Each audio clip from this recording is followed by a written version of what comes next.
Провести точную диагностику и вернуть зрение – важная задача, которая по силу только профессионалам. Как вы теперь видите? Да, теперь я вижу все. Клиника доктора Куренкова. Современные технологии восстановления зрения. Друзья, добрый день, добро пожаловать на канал Медиаметрикс, программу «Деньги для бизнеса». С вами, как всегда, Олег Иванов, основатель площадок «Инвестбазар», «Криптобазар».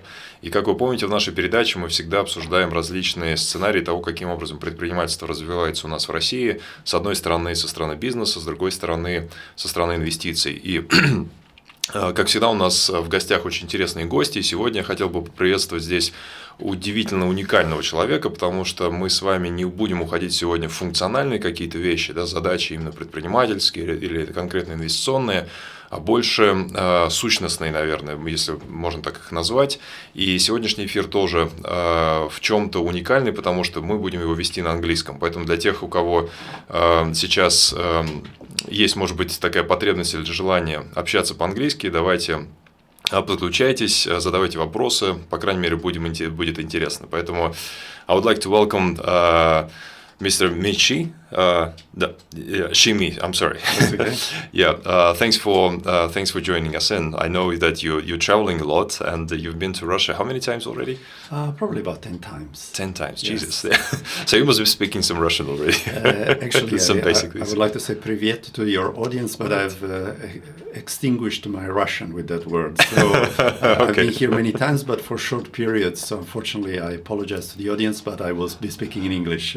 No, that's all right. But yeah, thanks for joining in. And we have so many. When I was reading your biography, yes, biology would be a stretch for me, of course. We've been through like so many things that happened in your life. I mean, in business, in consulting, in then. Actually Shaolin monastery, right? And then now back to, shall we call it business training? I don't know, or education. Kind of, yes. And so many stages, so many things. And if you would allow me to ask this very first question. So after you being so successful, being from what I remember, the youngest CEO who actually brought an Australian company to IPO, and then being the head of McKinsey back there in the region, what happened after that? I mean, you took a own boat to Shaolin, or? Actually, just a small correction. I was not the head of McKinsey. Okay.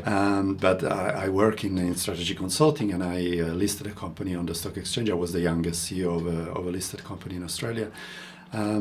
Well, actually, I started the Shaolin practice much before all that. Oh, really? I started as a teenager.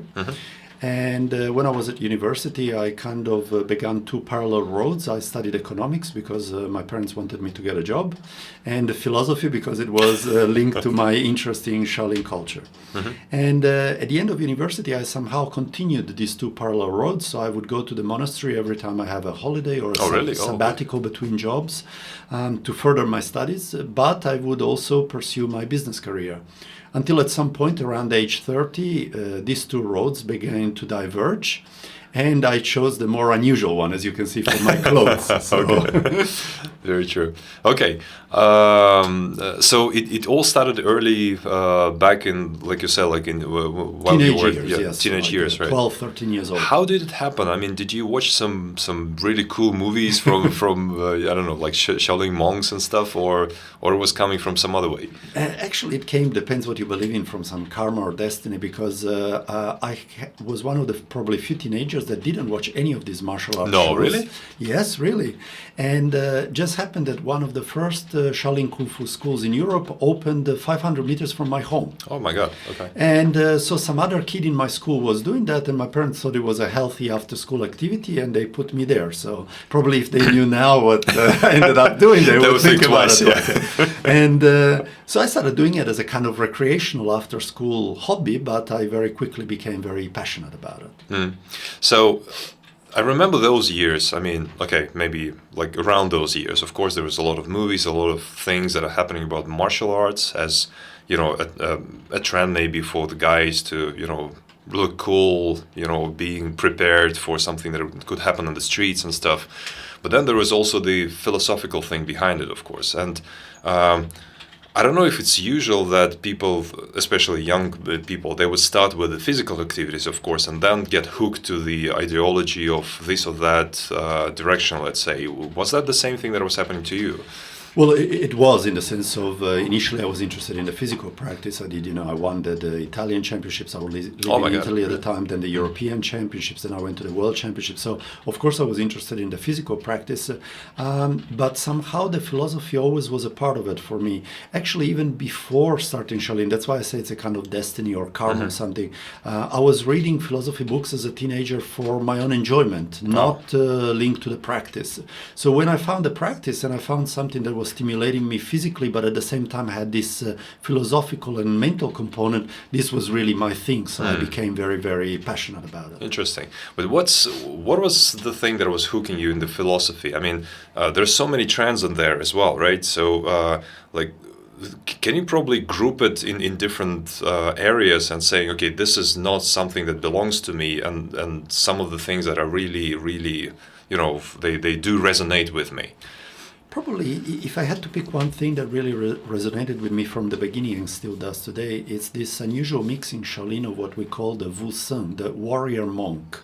Right. Meaning that each one of us, to master life, should connect these two energies, the warrior energy and the monk energy. One is the kind of the doer, and the other one is the more introspective, reflective aspect of ourselves. If we're always in the doing mode, we are not really, we're wasting a lot of energy. We are not really understanding what we're doing and where we're going with life.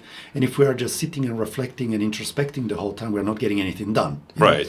So Shaolin mixes these two energies very well, and that was something that always fascinated me. I always liked this idea that you can be a warrior in the sense of not of fighting, but in the sense of, have a physical mastery, have a strength of doing, whether it's doing in business, doing in life or whatever, but also you can have this deep introspective side, Sometimes in modern society, we tend to think that it's either one or the other, I'm either the introspective, wise guy, or I'm the doer, But Shaolin kind of connects this to us, says that actually to master one, you have to have a little bit of the other one and vice versa. Interesting. I would also agree with you, because in most cases, it's usually the two polarizing sort of camps, right? Yes. And they always throw things at each other, right? So it's like they look down on their opponents. I would say that if you're a person who is trying to sort of meditate, sit most of your time in meditation, if we could put this way, they would just think, okay, all this material stuff, money, business, and all these other things is a little bit down to earth, rather than the other guys are saying, hey, why are you guys so, let's say, not so useful for the society in a way, maybe. Absolutely. And actually, if you think about it, to make the most wonderful cultural and humanistic projects, you need money. Very true. And at the same time, if you have money and you're building a business or a corporation or whatever, who better than you can impact on the humanistic element, Sure. So always these extremisms are never healthy. Or if we want to simplify it even further, in modern society, often we look at the intellectuals or the physicals, the sport athlete, right, who is often considered a little bit, not so cultured perhaps, True. or the university professor who is probably not so athletic, Exactly. In Shaolin, you tend to say that those two energies should be as much as possible developed together and grown together. That's a very, very big task. And there's always this, I'm sure that you heard this question, and it's a very short question. How? How do you combine these things? Well, the answer would be very long, but to immediately answer one of the first, let's say, barriers that people think of, which is time, it's more about quality than quantity. So don't think I have to meditate 3 hours a day to be a mindful person, or I have to train 3 hours a day to be a fit person. I will use fitness because probably it's something that people do more often than meditation, but I see people in the fitness center when I travel. I go maybe to do my training in the fitness center. They're there 2 hours, but they chat with the friends and they control the phone and they look at the pretty girl and they, play around so with many something. Things in life, right? The actual real training is maybe 30 minutes, So in this sense, it's quality is more important than quantity. And if you focus on quality of how you use your resources, your energy, your time, you will actually be surprised how much you can accomplish. We tend to be a little bit wasteful sometimes. Interesting. So, if we just go on, along these lines, now that you just mentioned that several times you're doing these training programs and many other interactions with the community, let's say, or other people, what would be the top, top issues that people usually come to you and they are, asking for advice maybe, or claiming or complaining, let's say, that something is not happening in their life? Well, actually, the number one issue, whether it's the direct request or it comes secondarily once there is a direct request and then we analyze where that comes from, is change.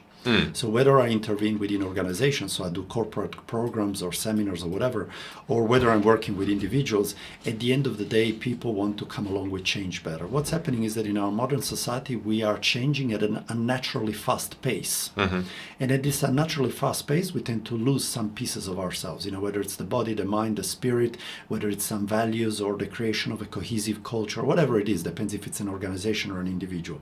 So most people, they want a recipe to come along with change better, to either become the architects of change within their organization or within themselves, or to manage the change that they are subjected to in a much more positive and opportunistic way.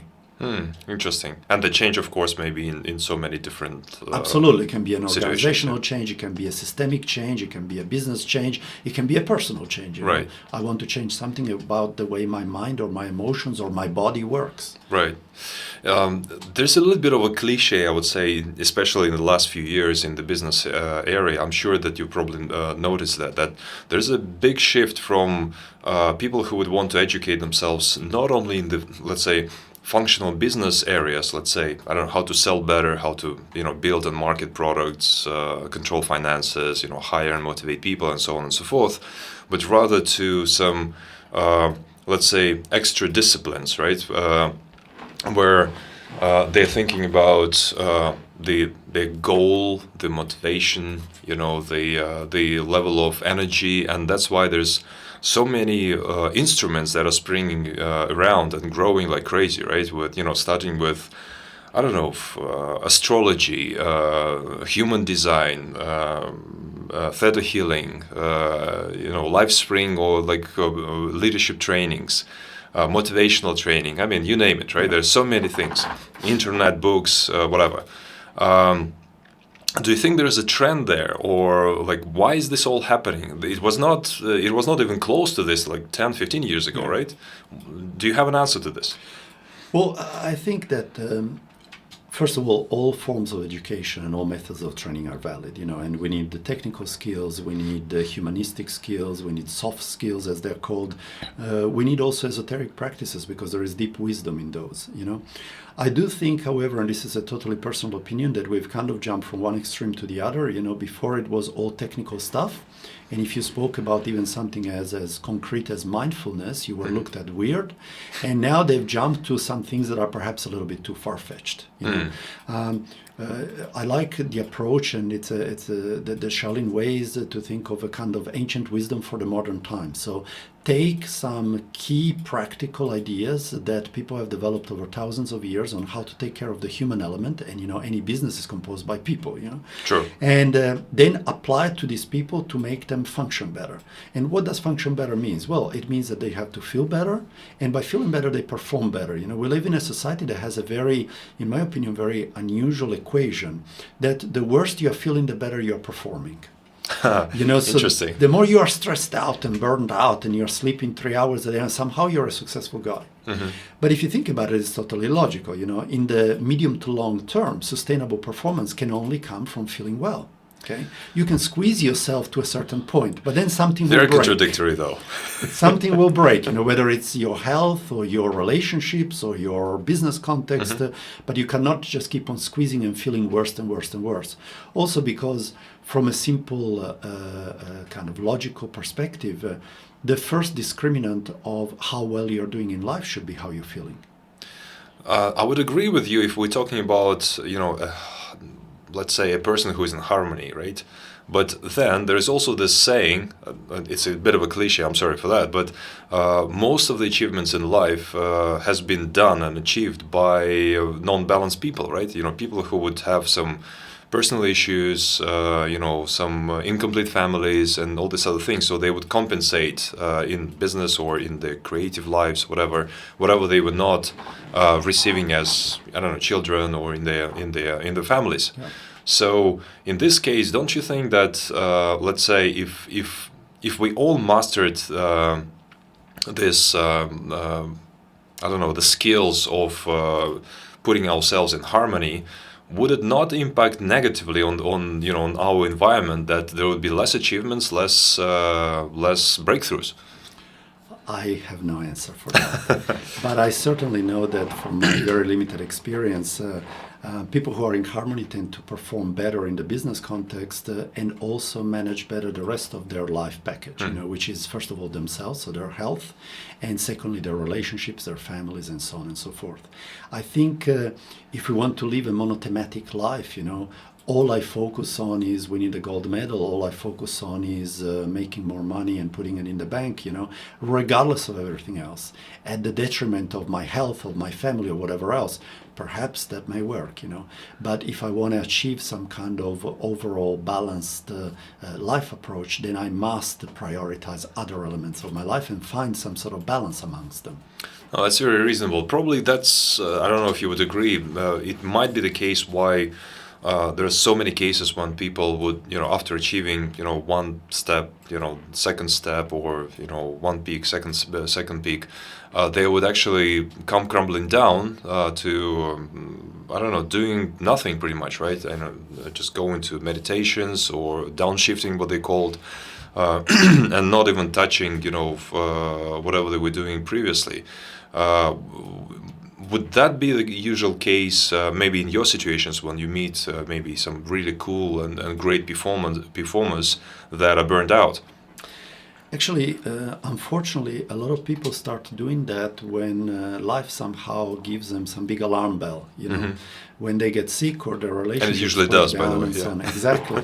So I would like to see people start doing that as a preventative measure rather than a curative measure, And as I said, I think that people have this idea where, I have to downshift on my business to give priority to these other things. That's not the case. It's not a matter of quantity. It's a matter of quality.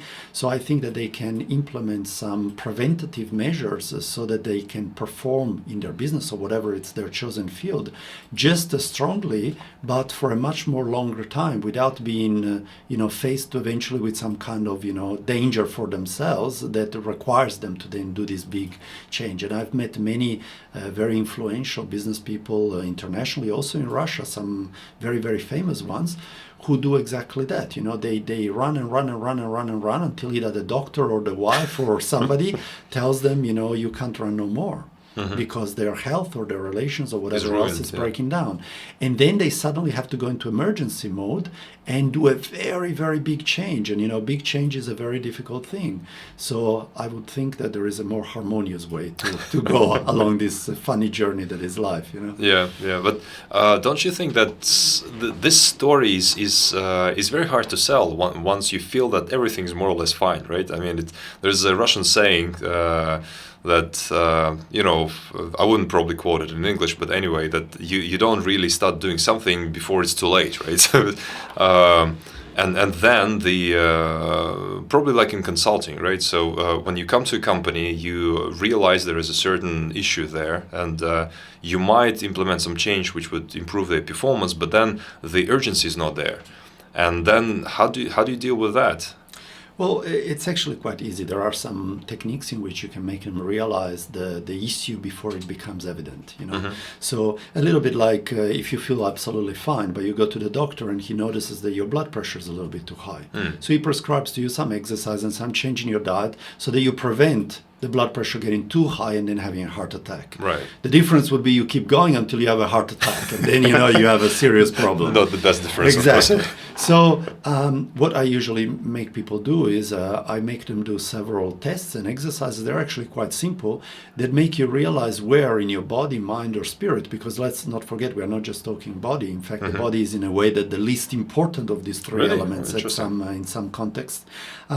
Where within your human ecosystem, or if it's a company, whether within your company ecosystem, there are some early problems, that we can catch early and cure them very easily and implement some methods to prevent them rather than let them grow and grow and grow until they become a serious issue. Right. Can you probably hint us on a couple of things that people, those who are watching us right now, might just try and use them, with themselves or their companies and see whether they should be improving on something? Absolutely. Well, first of all, just to know where they are at the moment, what I would propose to them is a little exercise. They can take a few minutes for themselves and observe their body, their mind, and their spirit in the average day of life. So they can sit, close their eyes, and think only of their bodies and think, how does my body feel on my average day of life? Does it feel absolutely brimming with energy and full of energy, and I can do anything, and I wake up in the morning, ready for a marathon, virtually speaking? Or is it sluggish? Do I have to hit snooze 10 times? Do I crawl out of bed and the whole day feel kind of sluggish? And then think about the mind. Does the mind constantly overloaded with too many thoughts to the point that maybe they go to sleep and they have difficulty falling asleep? Or is the mind always very clear? They know exactly where they're going, what they are doing. Everything is in harmony, everything is mindful. And about their spirit, does the spirit feel fulfilled? Do they feel like they have a purpose, a motivation, love to give and to receive, or do they feel somewhat empty in that regard? And once they have a clear idea of these three elements, in their average day of life, do a sum of the three and give their personal ecosystem a vote from 1 to 10. Where 10 they have, an body brimming with energy, a mind which is absolute clarity, and a spirit which is total fulfillment. And 0, it's obviously the opposite. A body which barely takes them through the day and has lots of aches, a mind which is overloaded, and a spirit which is somewhat empty. And already from that result, they will know where they are at. And I would venture to say, because I do this exercise very often in a much more structured way, of course, that most of our listeners, unfortunately, they're operating between 4 and 6 on their average day of life. And the first question they should ask themselves is, how I can accept that? I'm saying to myself that I operate at 50% of my energy, of my happiness, of my potential, and so on every day, which means I am also performing at 50% of my potential. Do I really want to accept that? Or as a leader, do I want to accept to have an organization filled with people operating at 50% of their potential? So what can I change to make them go to 60, 70, 80, and to make myself go to 60, 70, 80? And actually, the secret is very small. I change habits. It's not big things, it's tiny little habits. And it's the sum of these little habits that keep us at 5. And so it's enough to just change a few little habits and immediately we have a big result. Oh my God, I think you pushed on every button now.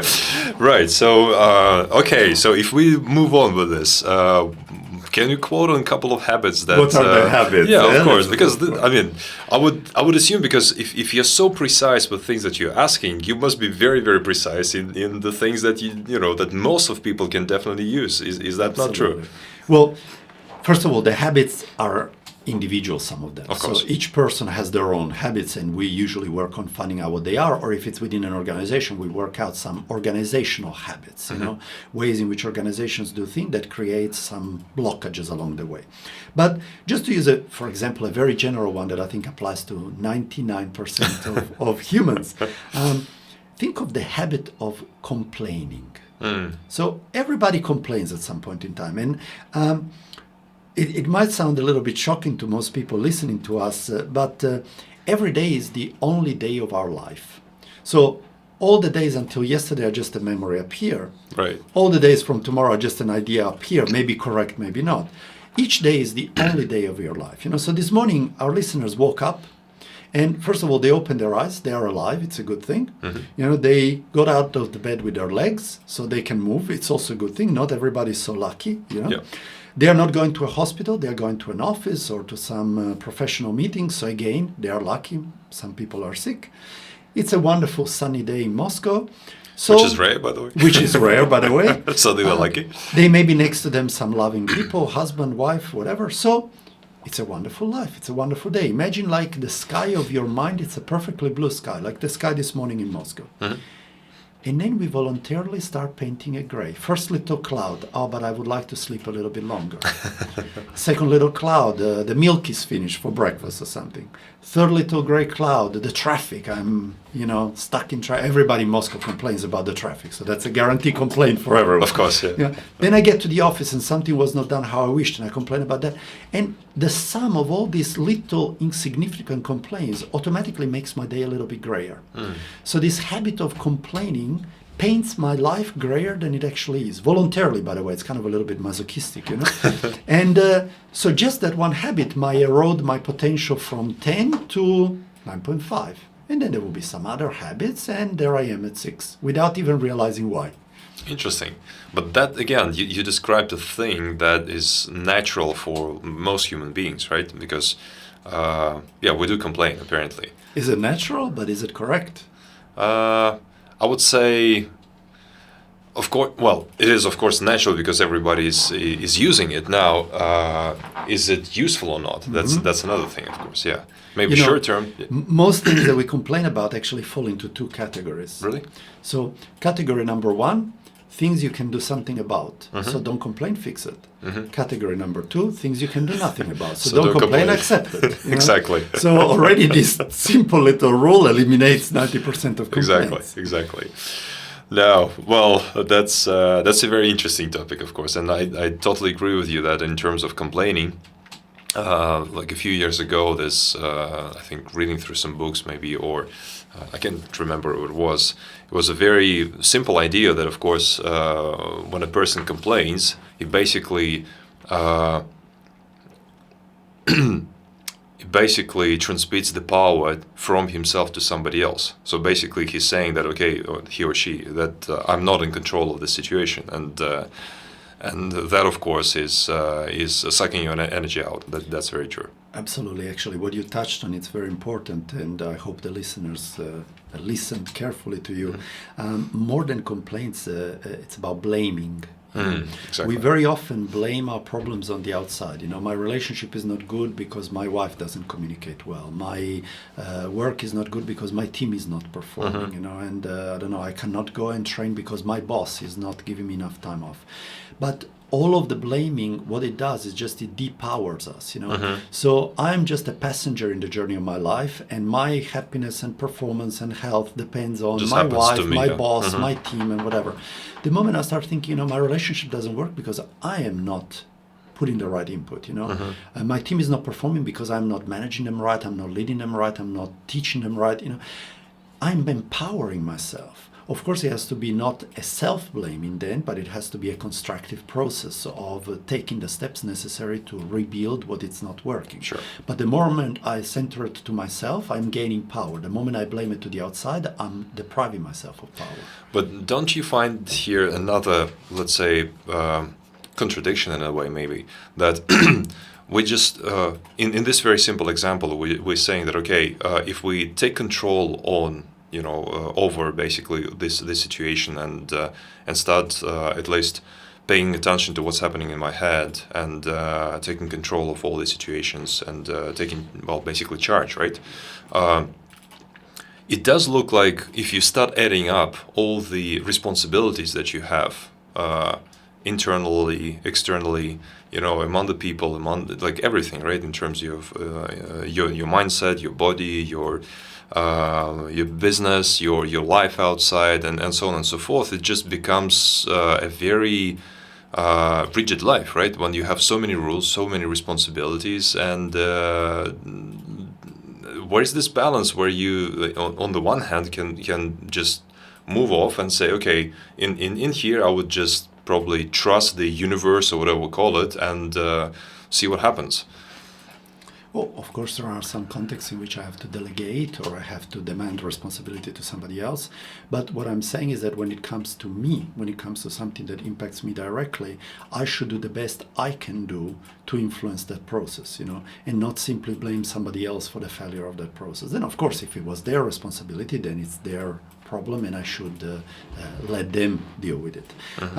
One danger of this process is, of course, that if we too much center everything onto ourselves, we become, hyper controlling, and that's also not positive. So always it's about maintaining a balance, as we said earlier about this concept of balance between warrior and monk. If I go too much into the warrior mode, I do everything myself, I run out of energy eventually. But if I'm too much in the monk mode and I'm just reflecting and pondering and observing and letting the universe take shape, the universe might take a different shape from the shape I wish the universe to take. Exactly. So it's always between the balance of these two energies of the warrior and the monk. And it's a very, very tricky balance, because I would assume that in most situations for people most people who start becoming aware about their weaknesses and the things develop in their areas, there's always this question, how do I find this balance? And there's also this other saying that you can only feel that you just crossed the line. You can only understand your limits once you sort of overcome these limits, right? And you can understand the barriers only once you cross the barrier, and then go back and understand, okay, I shouldn't have crossed it, right? So in this situation, doesn't it always happen the same way, that, okay, you think that this is the balancing thing, but then eventually it was not? Actually, you touched two very interesting points. The first one is, as a general rule for our listeners, in today's society, people tend to be too much in the warrior mode. Uh-huh. Go, do. And they view the monk moments as a kind of waste of time. Very I true. have so much to do, I don't have time to be a monk, But actually, the monk makes the warrior so much more effective. He or she will fight the right battles with the right weapons, not waste energies, So I do this very often with organizations and also with personal coaching. We reprogram the structure of the person or the teams to have some clear monk moments. And what we end up seeing is that the productivity of the warrior moments becomes so much higher and so much more effective that overall they spend less time. So before they spent 10, let's say in time units, and now they spend 9, of which 1 is monk and 8 is warrior. And in these 9, they actually do more than they were doing 10 before, and more effectively and with more clear results and so on. The other aspect that you've touched, very interesting, is this going over the limits and then realizing where the limits is. One interesting thing is that actually most of us have a perception of our limits which is less than what they really are. And Very this true. is something that I often make people do. I make them realize that your true limits are far beyond what you think, but, and this is more important, you can reach these limits without burning yourself out. We have this idea that, to reach my limits, and especially my true limits, I have to, in a way, sacrifice something, sacrifice my health or my energy or whatever. But that's not the case. You can reach your limits, and limits which are far beyond what you think your limits are, with absolute health. In a sense, actually, the healthier you are, body, mind, and spirit, the higher your limits will be. Of course. And that's what people don't often realize. Who is actually quite smart in that regard is some very, very high-level professional athletes. I follow some of them, who by necessity have to do that, Of course. because they have to achieve outstanding physical and mental limits in some disciplines, and they cannot do it to the detriment of their energy, because energy is one of the ingredients or one of the fuels that they need. So they need to find a different recipe, and so they are some of the pioneers of these kind of methods, which are actually very ancient methods, but now we rediscover them in the modern life. Interesting. So the thing that you just described, does it mean, like, in the practical sense, right? Does it mean that you build let's say, the calendar of activities for a person to just say, okay, this portion of life you have to spend in this, let's say, monk mode, and then the other parts you can use for your traditional activity as you used to be doing, right? Is that the case? Or? As an individual, yes, it can be a reprogramming of their days or of their weekly calendar. As an organization, it might be a reprogramming of some activities or of some processes, And also, often it starts by working out, is there an actual problem, or am I the problem? Because very often people express, we have a problem with this, and this, but actually the problem is us. So first of all, let's find where the problem is, or the potential growing problem is, and then let's reprogram the way we work around that problem. So if it's an individual, it will be his or her day or week. If it's an organization, it might be some processes rather than some time frames. Interesting. It does resemble to me a combination of the, let's say, classical McKinsey school of really building and evaluating the business processes, built with really insightful things on the personal level and on the spiritual level as well. Actually, that's one of the things that always resonated with me the most from Shaolin culture. Shaolin has been developed for over 1,600 years and has been a mix of three core philosophies: Buddhism, Taoism, and Confucianism. And Confucian was a very clever philosopher and strategist, and the Taoists have this very interesting idea of balance of the opposites, warrior and monk, black and white, yin and yang, and so on. And Buddhist philosophy, well, it's a very articulate philosophy revolving around mindfulness and serenity. So the combination of all these elements actually give a very broad school of thought, which has many elements that we find in anything from, McKinsey's strategy to, leading universities' studies on behavioral sciences. And for me, one of the great pleasures, that's why I call what I do ancient wisdom for the modern times, is to notice that more and more the modern scientists are rediscovering the ancient wisdoms. They are just coming to them from a different perspective. For example, meditation, which today is a very widespread used tool for working with the mind. The ancient masters developed it by practice. Let's sit on a rock, think about this, then think about that, then visualize this, and see what happens with the mind, and discuss it generation after generation, and fine-tune the system. Right. And now there are scientists, I have participated in some studies where they take 9,000 people, 3,000 who don't meditate, 3,000 who meditate sometimes, 3,000 who meditate often, put some brain sensing machines and look at their brain activities during different thought processes and so on, and realize, meditation does this and that. And so in the end, the results are the same, but from very different approaches. And for me, it's wonderful. Yeah, very interesting. So again, just developing maybe on exactly what you're saying right now. Can we just dive into a little bit into the practices that you are now involved in, right? First of all, how do you identify yourself right now? So you're a trainer, you're like a monk warrior, or how do you call yourself? Okay, I have many hats, but in general, and this is not a title that I give myself, it's been given to me. I'm a Shaolin master, and a master just simply means somebody that shares something. I will like to spend a couple of minutes on this word master because I think it's interesting for our listeners who are, most of them, I believe, business leaders.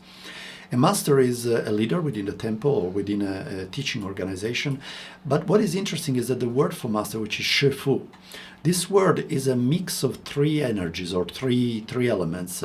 The father, the teacher, and a kind of big brother element too.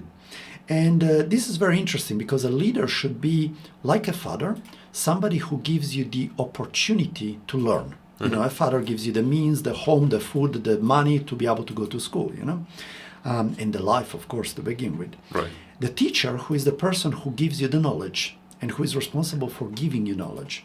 And a big brother is a sort of a person who leads the way for you, who can guide you along and give you some advice, which the teacher perhaps is a little bit more detached from. So, in a way, in Shaolin, we think that a leader should be a shifu, should be a master, should be a father, a teacher, and a big brother. And so, all business leaders, I think, should be shifus of their organizations. Makes sense. That's my job, is to help people with the cumulative knowledge that I've learned from Shaolin, and not only, in improving themselves or their teams, their organizations. Very interesting. We, as always, it just time flies, right? Time flies, of course. And thanks for such an interesting conversation. We have about 4 minutes. If you would allow me to ask you like a very, very quick questions and answers at the very beginning.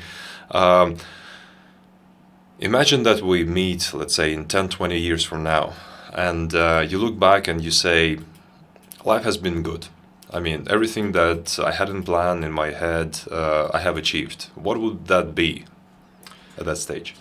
To have had an impact and helped as many people as possible improve their lives and their organizations. I think none of us, and you're doing it right now, can do anything more fulfilling than to share something of interest and value with other people to make their day and their life better.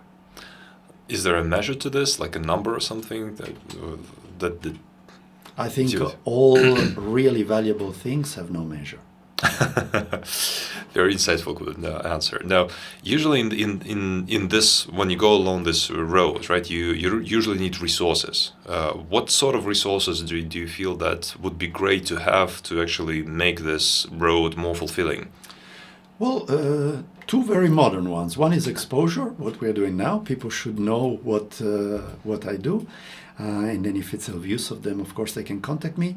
And the other one is monetary. I am in the process now, for example, of developing an online project. So a way to deliver online all of this content and to deliver to both organizations and individuals.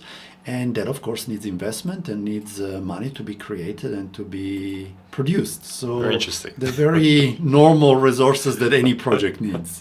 Very good. So those of you who are thinking about where to invest their money, please feel free to contact me. Of course, very public person. You can find from what we know, you're very accessible through Facebook at least. And, I have a website and social media, so it's my ancient wisdom is delivered through modern means. So just searching me or seeing me online, and they can find me. So please go track this and have a look. Maybe there could be a good sort of cooperation and synergies. And one last one, if possible, if you had a chance. Usually along this, when you go along this road, there's of course lots of resources that are usually needed. Some of these resources are people, right? That the team, maybe mentors, maybe friends, partners, whatever. If you ever had a chance to have some people around you, of those who are still in the universe, or maybe no longer with us, who would you truly like to have close to yourself to actually walk along this road and make this trip more enjoyable and more productive and so on? This is a very interesting question. I think that to my surprise, very often I found some of the most insightful and valuable people in the most unexpected and let's call them normal places and normal people. So I'm very hesitant to say, Albert Einstein or Gandhi or whatever, because as wonderful as these people and their minds seem to be, I found tremendous input in the most unlikely of places. So I enjoy meeting everybody I meet and I learn from everybody I meet, and you have been my master this morning, so I thank you for, thank you your input in my life.